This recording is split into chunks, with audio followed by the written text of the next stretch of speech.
Hello students, आप सभी का स्वागत है आपके अपने YouTube channel A to Z NCERT facts में। रेलवे गणित बूस्टर सीरीज में आप सभी का एक बार फिर से स्वागत है सेट नंबर 6 में। तो 2025 में एनटीपीसी में आए हुए सवाल जो group D, NTPC, LP technician, JE, RPF जैसे रेलवे के सभी एग्जाम्स के लिए इक्वली यूजफुल होंगे। तो उसका सेट नंबर 6 में हम लोग top 10 latest railway previous year question करेंगे, जो आप अभी देखेंगे कि कौन से सेट के हैं। तो ये सभी सवाल जितने भी हम लोग लिए हैं, ये सभी सवाल 5 जून 2025 के एनटीपीसी एग्जाम में हुए शिफ्ट 3 के हैं। तो चलिए हम लोग देखते हैं आज का पहला सवाल। सवाल कहता है, अक्षत ने अर्धवार्षिक रूप से संयोजित होने वाली 8% वार्षिक चक्रवृद्धि ब्याज की दर पर 90,625 रुपये की धनराशि 1 साल के लिए निवेश की, तो उसे कितना मिश्र धन प्राप्त होगा। तो ये सवाल को आप पॉज कीजिए और फिर बनाने का प्रयास कीजिए। अगर नहीं बने तो फिर आगे आप इसका हल देखिए।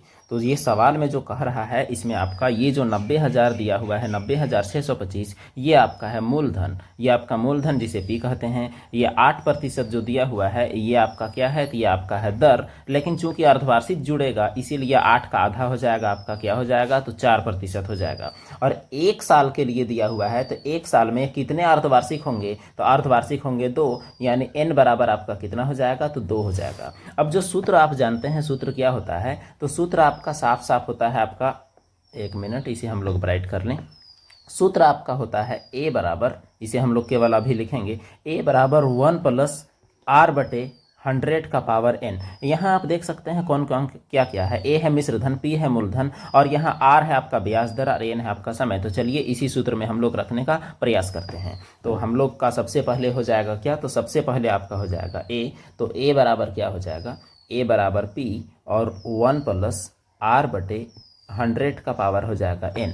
अब a का मान क्या है, तो a का मान हमें निकालना है, मिश्रधन क्या होगा। और मूलधन क्या है, तो मूलधन आपका है 90,625 रुपये। अब उसके बाद 1 + r का मान क्या है, 4/100, और पावर में n का मान क्या है, तो n का मान 2 है। अब देखिए 4 × 4, 4 × 25 = 100। अब यहाँ पर आप ध्यान दीजिएगा, तो क्या हो जाएगा, 90,625 गुनी 25 का 25 और 1 26/25, तो 26 से हो जाएगा कितना, 676/25, 25 से कितना हो जाएगा, 625। तो बस इसी को आपको करना है हल। तो ये वाला जो दिख रहा है, देखिए 25 से 625, ये आपका 25 से पक्का कटेगा।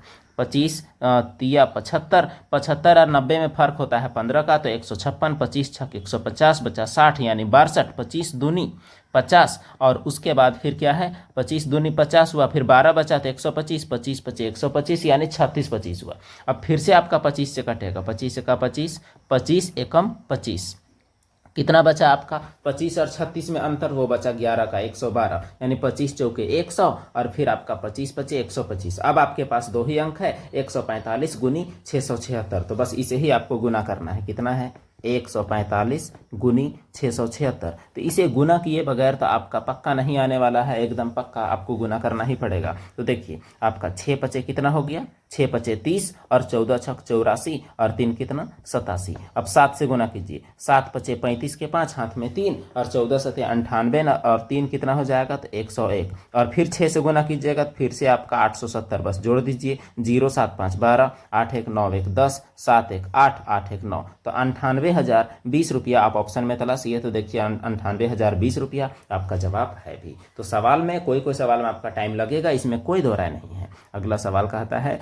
निम्नलिखित बंटन का माध्य ज्ञात कीजिए। अब देखिए यहाँ आपका फिर से आपका टाइम टेकिंग सवाल। तो माध्य ज्ञात करने के लिए हम लोग क्या करते हैं, तो ये जो आपका दिया हुआ है, यहाँ पर पहला वाला लाइन ये आपका है xi, और दूसरा वाला लाइन दिया हुआ है आपका क्या, fi।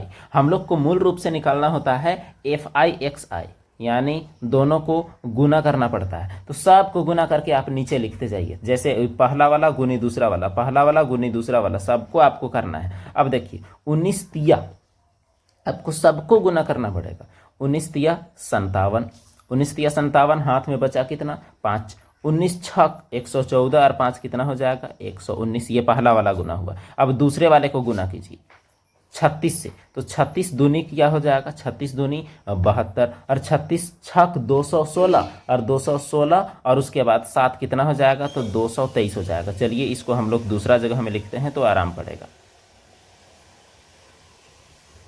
इसके नीचे लिखते जाते हैं। ये हुआ आपका। अब उसके बाद देखिए ये दोनों को गुना करना है 60 और 59 को, तो गुना कीजिएगा तो 0 का 0, 6 9 आपका हो जाएगा 54 और 6 बचे 30 और 5 कितना हो जाएगा 35। अब उसके बाद ये दोनों को गुना कीजिएगा लास्ट वाले को, तो ये क्या हो जाएगा 17 नावा आपका क्या हो जाएगा 153, 17 नावा 153, हाथ में 15 और उसके बाद 17 छक 102 और 15 क्या हो जाएगा 117 और उसके बाद लास्ट वाला 0, 7 बचे 35 और 7 8 56 और जो हाथ में 3 बचा 56 और 3 वो हो जाएगा 59। अब इन सभी को जोड़ना होता है, क्यों? क्योंकि हमें सिग्मा एफ आई एक्स आई निकालना होता है। सूत्र जो माध्य का है, माध्य का सीधा सूत्र क्या होता है सिग्मा एफ आई एक्स आई बटे सिग्मा एफ आई, यानी इसको भी आपको जोड़ना है और जो हम लोग ये किए हैं उसको भी हम लोग को जोड़ना है। तो चलिए अब सबको जोड़ते हैं। यहाँ पहला अंक को हम लोग जोड़ते हैं तो 7 2 9 3 कितना हो गया 12। अब दूसरा अंक को जोड़ते हैं तो हाथ में 1 बचा, वो 9 1 10 3 13 और 4 17, 17 5 22 और फिर 7, 22 और 7 29, हाथ में 2 बचा, 2 1 3 2 5 5 10 1 11, 11 और 9 कितना हुआ 20, हाथ में 2 बचा, 2 1 3 2 5 3 8 1 9 और 5 कितना 14, तो ये हुआ 14,092। अब हम लोग जोड़ते हैं, यहाँ जो दिया हुआ है एफ आई उसको हम लोग जोड़ते हैं, यानी ये वाले को, इसको हम लोग को जोड़ना पड़ेगा फिर से। तो सबको जोड़िएगा तो लास्ट अंक 0 7 9, 7 9 16 और 2 18 और 3 कितना हो जाएगा, तो 18 और 3 आपका हो जाएगा 21। 1 मिनट, 18 और 3 आपका कितना हो गया 21, हाथ में 2, 7 2 9 1 10 5 15 और 6 21 और 6 कितना हो जाएगा 27, यानी 271। अब हम लोग को सूत्र क्या है, तो सूत्र है आपका 14,092 बटे क्या है 271। तो इसी को हम लोग को भाग देना पड़ेगा, तब आपका आंसर आएगा। बगैर भाग दिए इसका आंसर बिल्कुल भी नहीं आएगा। इसको भाग दीजिएगा तो आप पाउच करके भाग दे लीजिए, इसमें आपका 52 आएगा भाग देने पर। तो ये रहा आपका माध्य का तरीका। अगर आपको लगता है कि इस सवाल का इससे कोई शॉर्टकट है तो भूल जाइए, इसका शॉर्टकट आपको जल्दी नहीं मिलेगा। अगला सवाल है क्वेश्चन नंबर 3 के रूप में। सवाल कहता है कि 5 व्यक्तियों की आयु वर्षों में 20 30 35 40 और 45 है, उसकी औसत आयु ज्ञात कीजिए। सबको जोड़ के और कितना है 5 से भाग दे दीजिए। देखिए 20 और 30 कितना 50 और 50 और 30 कितना 80, यहाँ पर 5 रहने दीजिए, 80 और 4 कितना 120 और उसके बाद ये 5 को यहाँ जोड़ दीजिए 120 और 50, यानी 12 5 17, यानी कितना हो गया 170 और नीचे कितना है 5, तो 5 से काट दीजिए, 5 दिया हो गया आपका 15 और 5 चौके 20। इस प्रकार आपका जवाब क्या हो जाएगा, तो 34। ये सवाल तो बहुत ईजी में रहा। अगला सवाल है, यदि किसी बिस्तर का मूल्य विक्रय मूल्य प्रारंभिक मूल्य का 2 गुना है और लाभ प्रारंभिक मूल्य से 10 गुना है, तो प्रारंभिक लाभ प्रतिशत ज्ञात कीजिए। ये सवाल कठिन नहीं बल्कि बारीक है। यहाँ आपको टोटल चीज लिखना पड़ेगा साफ साफ। जो प्रारंभिक मूल्य है, प्रारंभिक प्राइस उसका सबसे शुरू का मान के चलिए वो है आपका पी। सबसे प्रारंभिक प्राइस आपका क्या है, पी है। ये प्रारंभिक क्रय मूल्य जो है वो आपका पी है। और फिर से हम लोग मानते हैं प्रारंभिक विक्रय मूल्य, वो आपका क्या हो जाएगा S1 मान लीजिए। और प्रारंभिक, इसीलिए प्रारंभिक क्योंकि बाद वाला आपका अलग है। और प्रारंभिक लाभ जो है मान के चलिए L1। तो इस कंडीशन के लिए क्या होगा, जो हमारा लाभ होता है, लाभ वो आपका विक्रय मूल्य माइनस क्रय मूल्य होता है। इसका मतलब ये हमारा यूज में आ सकता है, इसको हम लोग सेव रखते हैं। अब नया वाला का बात करते हैं, एकदम नया यानी बाद वाला, क्योंकि प्रारंभिक का बात किया है। अब नया वाला जो विक्रय मूल्य है, नया विक्रय मूल्य क्या बोलता है, नया विक्रय मूल्य प्रारंभिक मूल्य का 2 गुना है। इसका मतलब नया विक्रय मूल्य आपका क्या है 2S1 है। और उसके बाद जो नया लाभ है वो भी 10 गुना है। तो नया लाभ कितना गुना है, तो 10 गुना है। तो नया वाला लाभ को हम लोग लिखते हैं कितना, वो पुराना वाला से कितना हो जाएगा, वो 10 गुना हो जाएगा। अब इसी से हम लोग बात को आगे बढ़ाते हैं। तो देखिए यहाँ पर हमारा क्या होगा, यहाँ पर अगर लाभ की बात करें तो 10L1 बराबर क्या हो जाएगा, तो लाभ बराबर क्या होता है विक्रय मूल्य माइनस क्रय मूल्य। तो ये रहा आपका दूसरा समीकरण। ये दोनों समीकरण को करना है हमको हल। तो यही वाला को हल करने पर हमको पता चलेगा क्या मिलता है, थोड़ा सा देख लेते हैं। इसी को हम लोग करेंगे हल।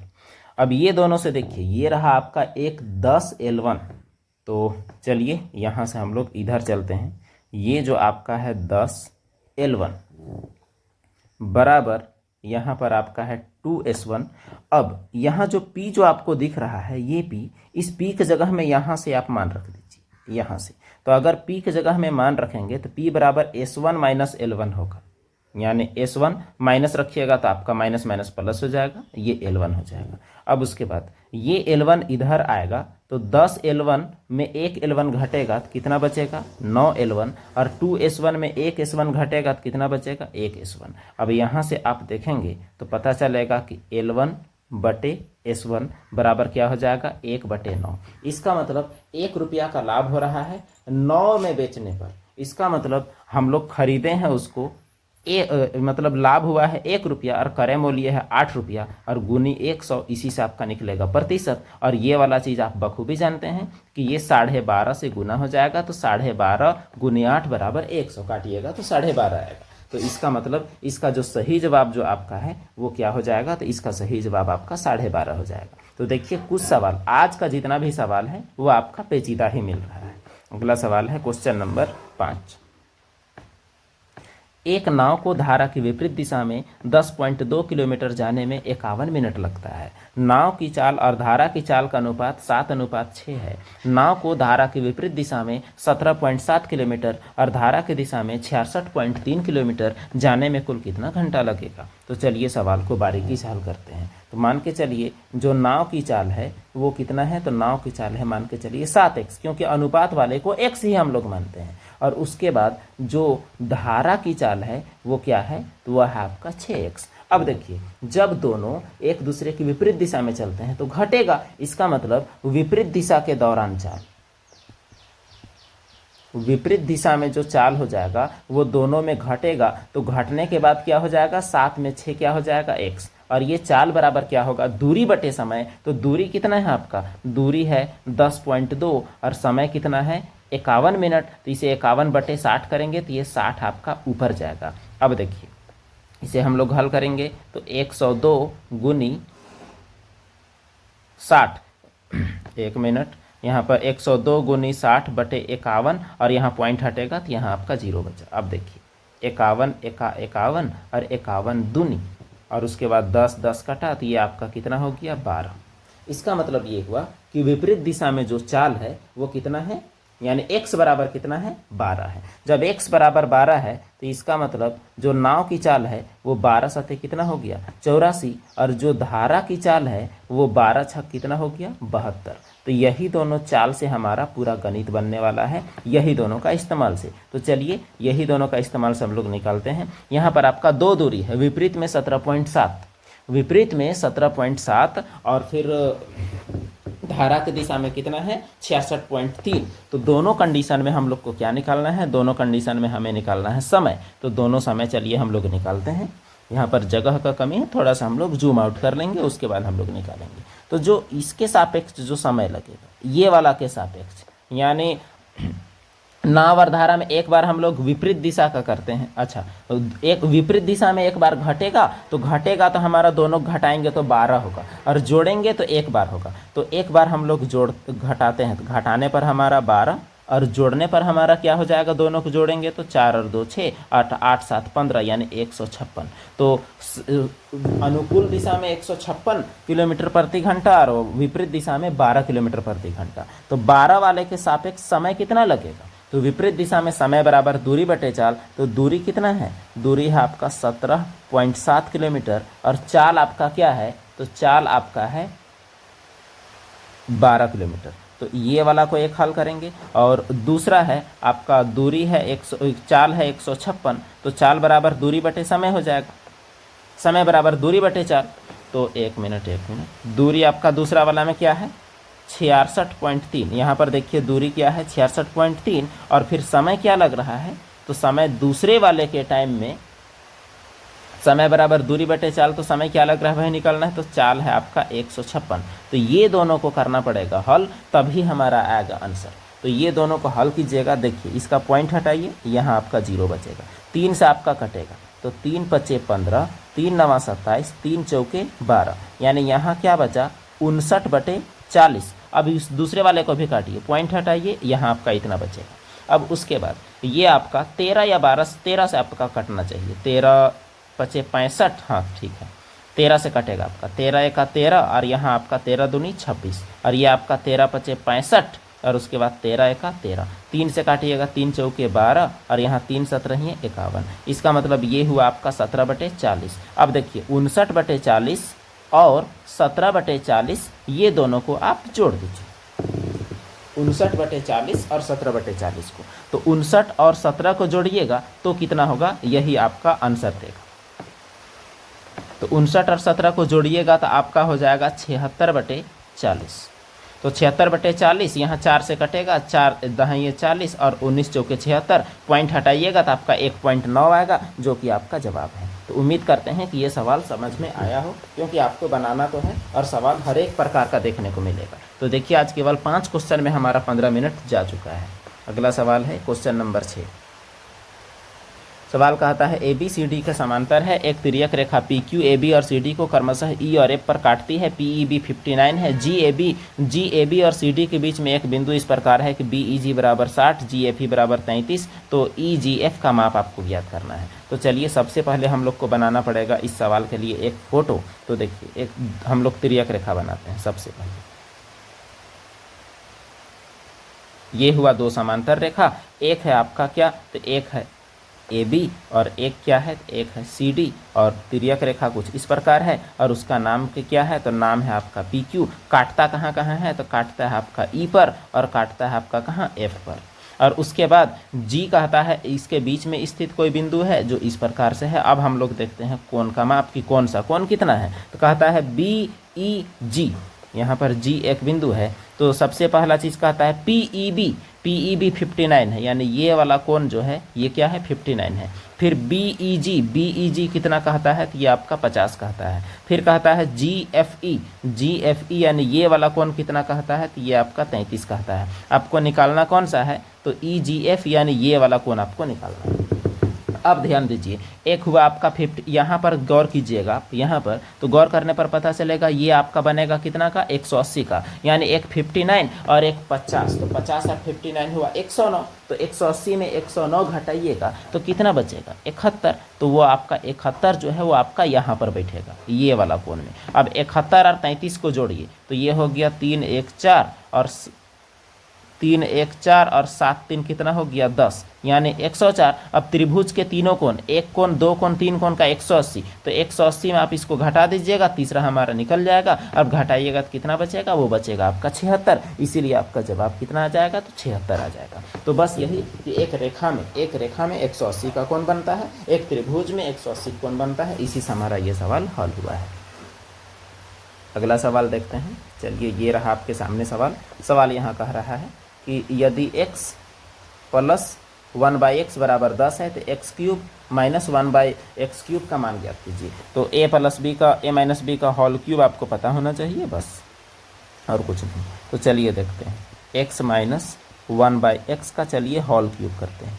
तो होल क्यूब करेंगे तो x cube minus 1/x cube, यानी a cube minus b cube minus 3a minus b, minus में 3a माइनस बी यानी x माइनस 1/x, यही आपका होता है फॉर्मूला। तो यही फार्मूला से हम लोग इसको निकालेंगे। अब देखिए हम लोग को क्या निकालना है, हम लोग को निकालना है ये वाला। तो ये वाला को कुछ हम लोग मान लेते हैं, मान के चलिए कि ये अब हो गया आपका a, तो a माइनस 3। अब x माइनस 1/x का मान क्या है, तो वो आपका है 10। अब उसके बाद x माइनस 1/x का मान क्या है 10, और 10 का क्या है आपका क्यूब। अब देखिए 10 का क्यूब क्या हो जाएगा 1000। अब ये वाला इधर आएगा तो 3 दहा ये 30, ये जुड़ेगा तो ही a का मान निकलेगा। इसका मतलब 1030 आपका सही जवाब हो जाएगा। बस इतना ही आपको करना था। अगला सवाल है क्वेश्चन नंबर 8, जिसे आपको सरल करना है। तो देखिए यहाँ 1331 का क्यूब कहता है, 1331 का क्यूब, यहाँ 11 अगर रही 121, ये आपका 11 का क्यूब है, एकदम साफ साफ। तो चलिए ये आपका क्या हो जाएगा 11। अब यहाँ 10 मान के बाद यहाँ 4 ठो जीरो है और यहाँ क्यूब यानी फोर्थ रूट निकालना है, क्या हो जाएगा 10 हो जाएगा। गुनी 5 बटे क्या 33 और गुने में क्या 30। अब देखिए 5 दूनी 10, 11 तिया 33, 3 दहा ये 30, और 2 पचे 10, यानी आपका जवाब क्या आ चुका? 5 आ चुका। अगला सवाल है, 2 पाइप ए और बी 7800 लीटर की टंकी को 12 घंटा और 10 घंटा में भरते हैं। 2 पाइप है और टंकी को भरता है 12 घंटा और 10 घंटा, यानी ए जो है वो 12 घंटा, बी जो है वो 10 घंटा। पाइप का टंकी कैपेसिटी कितना है? तो 7800 है। दोनों को डिवाइड करते हैं कि कितना काम करता है। तो देखिए 12 छक 72, 6 बचा 60 हुआ, फिर 12 पचे 60, यानी 650 काम करता है पहला वाला। दूसरा वाला कितना काम करेगा? 10 से भाग देंगे, 780 काम करेगा। दोनों मिल के कितना काम करेगा वो देख लेते हैं। 0 8 5 13 और 6 7 13 और 1 14, यानी 1430 काम करेगा। अब 1430 का दर से कितना काम को करना है? 8800 लीटर को भरना है। तो टाइम कितना लगेगा? तो टाइम बराबर क्या हो जाएगा? 8800 बटे 1430, 11 8 88, और यहाँ देखिए 11 1 11, 11 3 33, 0 0 आपका कट गया। तो 80 बटे 13 ऑप्शन में आप तलाशिए कि 80 बटे 13 आपको जरूर मिलेगा। 80 बटे 13 इसका सही जवाब हो जाएगा। और आज का आखिरी सवाल की ओर चलते हैं। सवाल यहाँ कह रहा है कि किसी वृत्त में एक जीवा की लंबाई 12 है और वृत्त के केंद्र से जीवा तक लंबवत दूरी 5 है, तो वृत्त की त्रिज्या ज्ञात कीजिए। अब देखिए ये आपका मान के चलिए ये आपका एक वृत्त है। अब वृत्त जो है, वृत्त में आपका क्या है? तो एक जीवा है, ये भी आप देख लीजिए। वृत्त का एक केंद्र है और केंद्र से जीवा तक की दूरी कितनी है? तो जीवा तक की लंबवत दूरी जो है वो 5 है। और ये जो 12 जो दिख रहा है आपको, ये जीवा की लंबाई है। तो 12 का ये आधा 6 हो जाएगा। अब आपको निकालना क्या है? त्रिज्या। तो अब आपका पास पाइथागोरस प्रमेय से आप आसानी से इसे आप निकाल सकते हैं। देखिए ये 5 6, ये आपका कर्ण है, ये आपका क्या है? कर्ण। तो कर्ण निकालने के लिए 6 का स्क्वायर प्लस 5 का स्क्वायर का रूट आप निकालिएगा। तो 6 छक 36 और 5 बचे 25, तो 36 25 कितना हो गया? 61। तो 61 का आप रूट निकालिए। तो देखिए 61 का रूट निकालिएगा तो 8 8 64 होता है, 7 7 49 होता है। इसका मतलब 7 पॉइंट कुछ होगा, क्योंकि 8 तो जाएगा नहीं। तो 7 पॉइंट कुछ वाला ऑप्शन आपके पास जरूर होगा। तो यहाँ पर देखिए 7 पॉइंट वाला केवल एक ही ऑप्शन है, तो वही हो गया आपका इसका जवाब। तो उम्मीद करते हैं कि सवाल ये समझ में आया हो। तो आज थोड़ा सा समय लगा क्योंकि सवाल भी था वैसा ही। तो चलिए वीडियो में लास्ट तक बने रहने के लिए आप सभी का धन्यवाद। फिर हम लोग मिलते हैं एक नए वीडियो में नए टॉपिक के साथ।